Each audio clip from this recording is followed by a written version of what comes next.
여기 분명한 진실이 하나 있습니다. 바로 우리의 삶이 단 한 번뿐이라는 사실입니다. 그런데 많은 사람들이 소중한 삶을 헛되이 보내고 있습니다. 더 놀라운 점은 시간이 낭비되고 있다는 사실조차 알아채지 못한다는 점입니다. 부질없는 탐욕에 끌려다니고 게으름에 빠지며 목적 없는 삶을 삽니다. 어느 날 문득 자신의 삶을 돌아봤을 때 후회가 밀려들지 않으려면 어떻게 해야 할까요? 후회되지 않는 삶을 살아가기 위해서는 오늘 어떤 선택을 내려야 될까요? 하루라도 빨리 결단을 내려야 합니다. 그 결단이란 바로 창조적인 삶을 위한 행동입니다. 우리가 무기력, 공허함, 분노, 좌절, 짜증, 우울에 빠지는 이유는 생산적인 활동이 너무 적기 때문입니다. 나 자신이 아니라 남을 위해 이리저리 끌려다니면서 시간을 낭비하는 것입니다. 나 자신을 즐겁게 하는 방법을 모르기 때문에 인생을 낭비하는 것입니다. 이 영상은 자신의 삶을 낭비하는 사람들의 습관 3가지를 소개합니다. 그리고 어떻게 하면 나쁜 습관을 걷어내고 좋은 습관을 통해 의미 있는 삶으로 나아갈 수 있는지 제안합니다. 무심코 반복하는 습관만 개선해도 우리의 삶은 180도 달라질 것입니다. 여러분들, 뇌썩음 현상이라는 말을 들어보셨나요? 이는 최근 온라인상에서 급부상하며 옥스퍼드 사전이 2024년 올해의 단어로 선정할 만큼 주목받은 키워드입니다. 뇌썩음은 주로 짧고 자극적인 온라인 콘텐츠인 숏폼, 밈을 과도하게 소비하면서 집중력과 판단력이 저하되는 현상을 의미합니다. 말 그대로 뇌가 썩어 기능이 나빠지는 것입니다. 이는 피상적이고 자극적인 정보에만 반복적으로 노출되어 나타나는 현상으로 사고나 집중력을 유지하는 능력이 소실되거나 감퇴할 수 있다는 것을 알려주는 무서운 키워드입니다. 현대 사회는 자극이 넘쳐나고 있습니다. 중독성이 강한 무분별한 콘텐츠가 범람하는 시대입니다. 이는 곧 누구나 적은 비용으로도 쾌락을 누릴 수 있다는 뜻이 됩니다. 이런 짧은 자극은 도파민 수용체를 극도로 긴장시키며 정신과 신체의 극한의 피로도를 누적합니다. 결국 인간의 자연스러운 삶의 패턴을 잃고 쾌락에만 의존하여 살아가며 새로운 도전을 하지 않고 지루한 일상에 안주하게 되는 겁니다. 하루 종일 핸드폰만 들여다보며 무언가를 갈망하지만 절대로 충족되지 않는 상태가 유지되는 것입니다. 해결책은 단순합니다. 자신을 즐겁게 하면서도 성장을 도모할 수 있는 취미나 자기 개발에 푹 빠져보는 것입니다. 가장 좋은 것이 독서입니다. 책 읽기는 즐겁기도 하지만 성장의 기쁨을 맛볼 수 있는 몇 안 되는 활동입니다.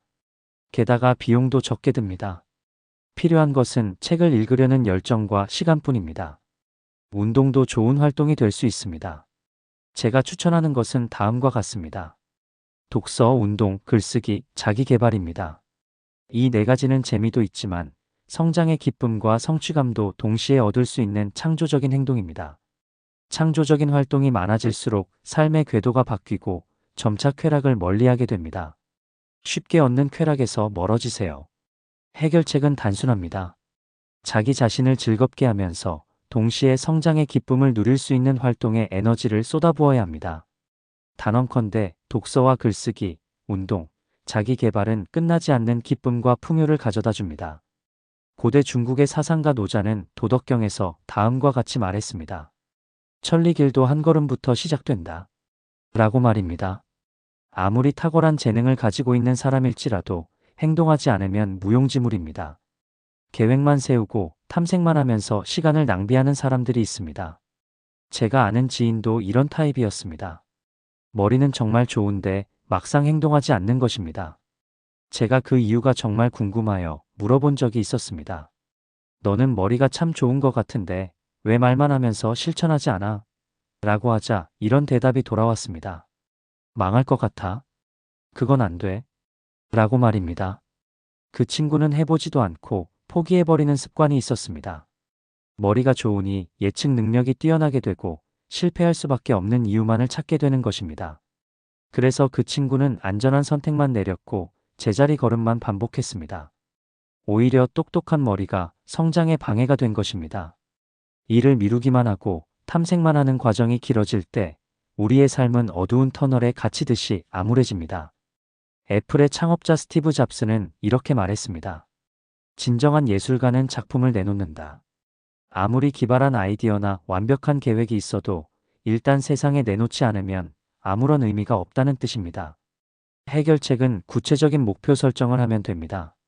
오늘 해야 할 일을 적게라도 정하고 반드시 실천하세요. 중요한 것은 3달 이상 무엇이든 실천하고 결과를 내놓는 것입니다. 기억하세요. 오늘 한 걸음이 모여 결국 미래의 풍요와 부로 연결됩니다. 고대 그리스의 철학자이자 스토아학파였던 세네카는 인생에 대해 이렇게 말했습니다. 인생이 짧은 것이 아니라 우리가 그 많은 부분을 낭비한 것이다. 삶은 충분히 길며 전체가 잘 투자된다면 위대한 일을 성취하기에 넉넉할 것이다. 그러나 낭비와 부주의로 흘러가고 아무런 좋은 목적에 사용되지 않을 때 우리는 마지막 순간에 이르러서야 비로소 우리가 알지도 못하는 사이에 삶이 지나가 버렸음을 깨닫는다. 우리는 남의 기대에 부응하느라, 싫어하는 사람의 기분을 맞추느라 정작 중요한 일을 하지 못합니다. 세네카의 말처럼 인생에서 가장 무서운 낭비는 바쁜데 아무 의미 없는 일에 시간을 낭비하는 것입니다. 예를 들어 남들의 시선을 의식하거나 경쟁 심리로 하는 모든 행동은 소중한 에너지를 소진시키고 삶을 낭비하는 결과로 이어지게 됩니다. 또한 비교와 경쟁은 아무런 가치도 없습니다. 아까운 인생을 낭비하는 사람들은 무의미하고 잘못된 일에 손을 대며 시간을 엉뚱하게 사용합니다. 중요하지도 않은 일을 우선순위로 삼고 정작 해야 되는 일은 소홀히 대하는 것입니다. 삶과 시간은 제한되어 있고 모든 선택과 행동은 비용입니다. 그래서 더더욱 의미 없는 일에 시간을 쓰는 나쁜 습관을 경계해야 합니다. 해결책은 삶의 우선순위를 의미 있는 것으로 재편성하는 것입니다. 내가 진정으로 원하는 삶을 선택해야 합니다. 미국의 전설적인 자기 개발 코치인 스티븐 코비는 그의 저서 성공하는 사람들의 7가지 습관에서 시간 관리의 본질을 보여주는 유명한 비유를 제시합니다. 매우 유익한 내용이라 생각되어 여러분들에게 간단히 소개해 보겠습니다. 한 교수가 학생들 앞에서 빈 항아리에 주먹만 한 큰 돌들을 먼저 채워 넣습니다. 그리고 학생들에게 묻습니다. 항아리가 찼습니까? 학생들이 그렇다고 대답하자 교수는 자갈을 꺼내 항아리에 붓습니다. 자갈은 큰 돌 사이의 빈틈을 채웁니다. 다시 묻자 학생들은 가득 찼다고 대답합니다. 그러자 교수는 이번에는 모래를 부어 자갈 사이의 틈을 메우고 마지막으로 물을 부어 항아리를 완전히 가득 채웁니다. 교수는 가득 찬 항아리를 보며 말합니다. 이 항아리는 여러분의 인생입니다.